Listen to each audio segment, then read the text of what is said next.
Midrash, that settling the land of Israel is like fulfilling all the commandments of the entire Torah. Shkula keneged kol mitzvot Torah. So how can we possibly take away from them when doing something right? That's a ridiculous claim, and there's no basis at all. That's number one. To go on, and there's just so much that we can focus on and discuss. The miracle, we think about it. I look at my son now, my son Ephraim. He's an elite unit in the Israeli army. And after, I can go back to previous generations as a child living in America and looking at our family, the Holocaust, my wife especially, my father actually survived the Holocaust. Here he was running from Nazis, hiding in a pigsty, eating the food of pigs, and had to rely on the help. A miracle, there was a righteous Gentile that saved his life. You know where the food would come the next day, where we'd survive from. And here my son is standing proud in the land of Israel, an elite unit in the Israeli army. That is not redemption? Then what is redemption? We're moving, it's a staged process. There's a famous story in the Talmud, in the tractate of Sanhedrin, which talks about Chizkiah HaMelech, Chizkiyahu. And we know Chizkiyahu HaMelech, he was under attack by Sancheriv, Melech Ashur, the king of Assyria. And a miracle took place, a tremendous miracle took place, and God just wiped out their entire army. And Chizkiah was very, very ill, he was on his deathbed. And he prayed to Hashem, and everything turned around, and Hashem did an amazing miracle. But God wanted, that hour, the Talmud says that God wanted to make Chizkiyahu HaMelech Mashiach. And he wanted to make Sancheriv Gog Magog. And bring about Mashiach. Bring about the redemption of Israel at that time. So what happened? Why didn't it work out that he was Mashiach? Because the Gemara tells us, the Talmud teaches us, that he did not say Shirah. He did not say praise. He did not thank Hashem. He did not say Hallel. And because he didn't thank Hashem and praise Hashem for this tremendous happening, it delayed, it pushed off the entire redemption process. And Mashiach, he was not Mashiach at that point. Again, of course, if we see, it's all depends upon us, how we act and how we relate to the events, the current events that take place. If we wake up today and realize that, wow, this is it, Hashem is here, Hashem is redeeming us, then we'll have much more siyata dishmai, much more help from Hashem, and we'll go on to the next stage. And of course, even without people enough supporting it, that's what happened in the 6-day war. We recaptured Judea and Samaria and Hebron and Yehuda Shomron, and Israel's just strengthening itself and growing strong. And again, people are coming along. It's always the war. When people look at the spiritual side of Israel, which is so much to rectify, let's not put that aside. We have so much to rectify spiritually in this country. There's so much chilul Shabbat, terrible, terrible, disgracing Shabbat, which is shkula, again, keneged kol mitzvot, which is against, it's doing Shabbos is everything. It's all the mitzvot, just like living in Israel. And it's so painful when someone doesn't observe Shabbat. It breaks the heart. It breaks our heart thinking about how many Jews are not observing Shabbat. But it doesn't take away again from the tremendous miracle of building the land and praising Hashem for what Hashem gave us, and supporting the good things that the government of Israel does, because they're just representatives of the people of Israel. And one day those representatives will be at a much higher spiritual level when we achieve and we rise to much greater spiritual heights. And that is such an important message. Yes, it is Etchalta de Gula, it is the beginning of redemption. With all the ups and downs and everything that it requires, we don't have to go far. If I bring down some verses, and I have in front of me some verses I want to read to you from different prophets that just, it's so obvious to those who look. Here we have a verse from Yecheskel. He says, "V'lekachti etchem min hagoyim," and I will take you from the nations. Yes, I'll take you away from the nations, from the Germans, and from all those places we suffered so much. V'kibatzti etchem mikol haratzot, and I will gather you from all the nations, all the nations of the world, from America, and from all the other places that we're coming from. V'veiti etchem meladon etchem, and I will bring you back to your land. This is what the prophet says, Yecheskel HaNavi. Just look in chapter 36. Read the chapter. And go on. Let's bring another pasuk. It says in Isaiah 65. And what does Isaiah say? Uvanu vatim, and they will build houses. And they will sit and they will build vineyards. And they will eat from their fruits. This is so clear. If you look around Itamar hilltops, we have vineyards growing here. We have wineries here. We have Beit Abad is a olive press here.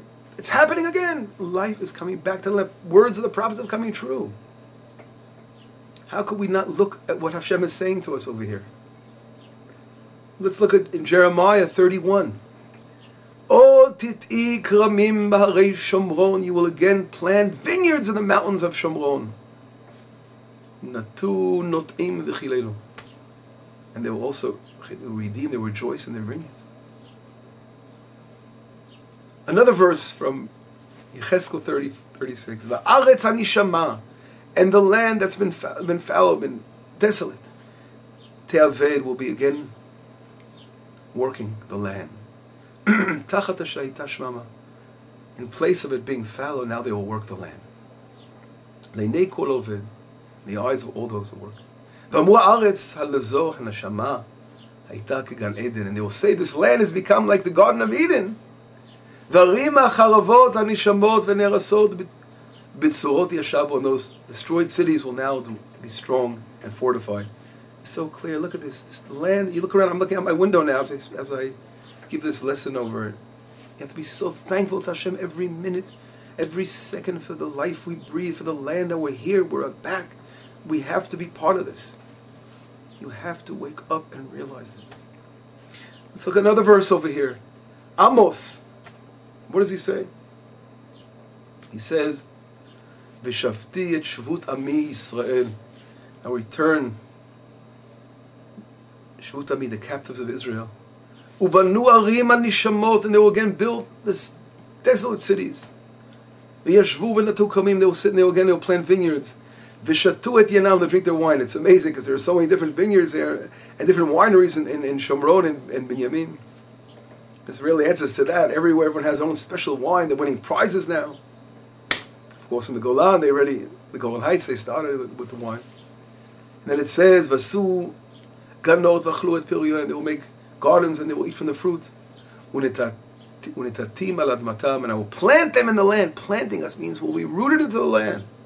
V'lo yinatshu od me'al admam, and again they will not be exiled from the land of Israel.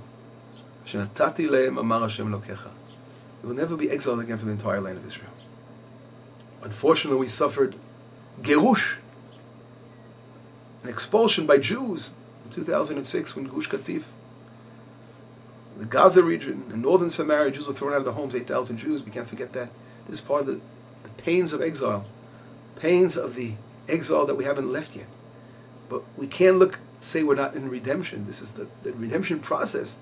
Has the pains of leaving this exile. It's hard for the Jewish people to shed off. They can leave the land of exile, but it's hard to shed the exile out of their system, out of their blood and bones. It takes time. So the Jewish people themselves are expelling Jews who are doing bad things to us. Some of them, trying to make it look good in the eyes of the world. But of course, it's just temporary, small. You can't compare it to what's going on. The Jews without their home, without building land. There are some places that were building and strengthening. And this is the process. Within this difficult time, there are the labor pangs of Geulah, shedding off the exile. It all happens together. And it's just so clear. It's just so clear, it stands out. And here, I think I'm speaking a little bit long here, but it's so important to get this message across. And I do want to also talk a little bit about Hallel. Hallel, as we know, and maybe this lesson I can get all the details, but Hallel is a Jewish custom, Jewish law, that we praise Hashem in certain situations where we are saved. We are saved from, God forbid, life and death situation. We take, of course, the story of the exile. We just finished our Passover holiday not too long ago. Let's not forget about Passover.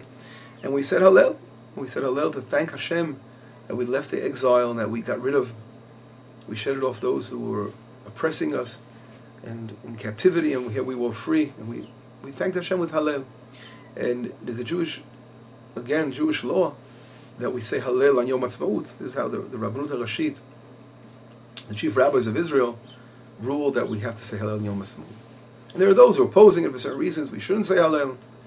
And again, if we look, just like the Rabbi Soka mentioned in the tractate of Megillah, Megillah talks about the Purim holiday, and there it's brought down as the question of whether are we allowed to say Hallel for the miracle of Purim? We know we don't say Hallel for the miracle of Purim, but one of the reasons that they was reasoning behind it, why should we say Hallel on Purim for, is because of a Kal V'choma. Kal V'choma is one of the ways we reason Torah, and if we were saved, the Gemara brings down the fact that we were saved from our oppressors of being in exile and oppressed in slavery, and for freedom we say Hallel, all the more so if we're saved from life and death we should say Hallel.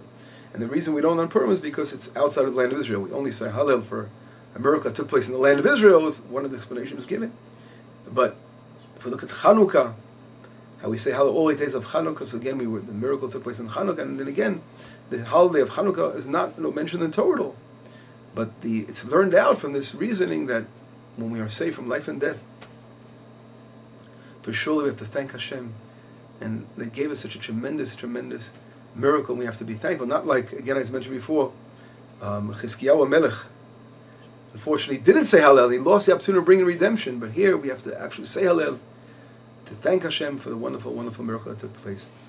And that, again, is one of the sources of why we say Hallel. We were saved. Literally, we were saved on this day that we now think about in the Jewish state. I never was a child in America, and I heard about the Uganda, the kidnapping of a plane. They were taken to Idi Amin, whatever his name is, Idi Amin Adada, whatever his name is, I forgot his name already. But in Africa, the terrible hijacking of the plane, and the miracle of having a Jewish state, able to send special forces. And Benjamin Netanyahu's brother, Yoni, as we know, he went out there and gave his life, and he was killed, but they saved the hostages. And that wouldn't have happened if we didn't have a state of Israel. The state of Israel not only gives protection for the people living in Israel, but it protects the Jews throughout the entire world, knowing that as a state of Israel, the nations of the world keep in line. They know that if they make trouble, then Israel will go out there and rescue their people and take care of the Jews all over the world. And that is a reason, again, in that for itself, just to say Hallel, to thank Hashem, and being, as we say, not being kfur tova. You have to be so careful not to be thankful when someone does something for you. You have to be so thankful what they did and appreciate what we do. And when Hashem does something for us, we must say Shira. We must be thankful for Hashem. It's such an obvious thing for most of us. But people try to say, okay, there are certain reasons people don't. But as we know, Rav Kook, Rav Tzidok Kook, was the Rosh Yeshiva. He was the son of Avram Yitzchak Kook, and he stated the Hallel, of course, in Birkas Rav Yeshiva. Rav Golan stated the Hallel, especially after the 6-day war, with a bracha. Some people say, should we do it with a bracha, without a bracha? Rav Golan stated we should do with a bracha after the 6th day, especially. And we see that the process of redemption is moving along the wheels of redemption. Although we still have ways to go, and there's so much to rectify. And here I'm not to give Musar for the state of Israel. And there are so many things, especially people living in here in Itamar and places like us. We have our share to put up with the army. Unfortunately, the army is our children, and they're wonderful. But with the government pushing the army to do crazy things like expel Jews from Gush Katif, as I mentioned before, from Gaza, and do crazy things. On the other hand, they're protecting the Jewish people. They're fighting for our well-being and the sake of Israel. And that's what a state of Israel. A state of Israel is not. It's not the government. It is the power behind that. It's the nation, the power of the nation, the land. It's the power of God that's given. And it's like an amazing vessel. And right now it's in the hands of those. Not everyone is 100% spiritually in line yet. But it's going to process. It's going to take place. We have to look at it that way. But we're thanking Hashem for the amazing gift of this Ribonut, this sovereignty in our land, that will take us to much greater heights and much greater places, and we have to realize that. Anyway, this was a little taste. There's a lot more to talk about, saying Hallel and Yom Haatzmaut and observing Yom Haatzmaut. We must do it with rejoice, much dance, and be happy, and be full of simcha. And those who are happy, full of simcha, should say Shechianu. Yes, the blessed Shechianu. How can we not say Shechianu on a day that we received Eretz Yisrael again back in our hands, a state of Israel, statehood? It's such an amazing gift. After thousands of years of exile, we must be happy and pray and dance and do everything we can to make this day holier and holier. By sanctifying it, making it holy, go to the mikvah, make yourself holy and make the day holy. It will grow and get stronger every year. I want to wish you all a Yom Haatzmaut Sameach. It should be a beautiful Yom Haatzmaut, and with a lot greater things to come, the redemption of the land of Israel, and of course, we will see B'ezrat Hashem the building of the Beit HaMikdash. Yes, we should talk about the building of our temple. God willing, it's not going to, again, it's going to happen by celebrating Yom Haatzmaut and strengthening our holiday Yom Haatzmaut. It will give us the strength to go there and build the Beit HaMikdash. B'mehera b'yameinu amen. Speedily nowadays. Shalom. We'll speak to you soon again. Chag Sameach. Shalom, shalom.